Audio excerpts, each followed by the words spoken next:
Jésus-Christ est appelé le Fils unique engendré de Dieu.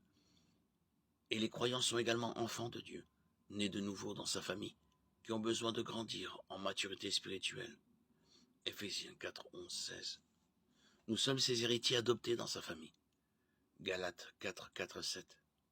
La grâce et la miséricorde infinie de Dieu sont manifestées en Éphésiens 1, 5, 6, qui parle du rachat des pécheurs, qu'il a prédestinés à être ses enfants adoptifs par Jésus-Christ. C'est ce qu'il a voulu dans sa bienveillance, pour que nous célébrions la gloire de sa grâce, dont il nous a comblés dans le bien-aimé. Qu'héritons-nous en tant qu'enfants de Dieu?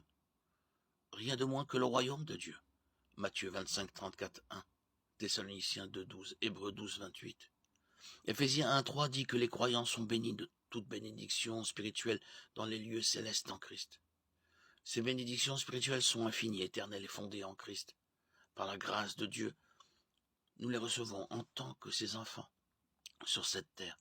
Nous héritons de ce que nos parents naturels nous ont laissé à leur mort.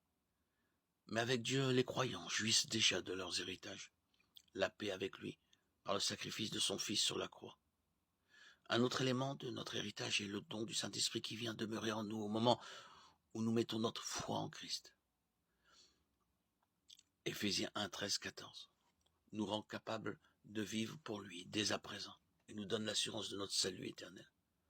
Hébreux 7, 24, 25.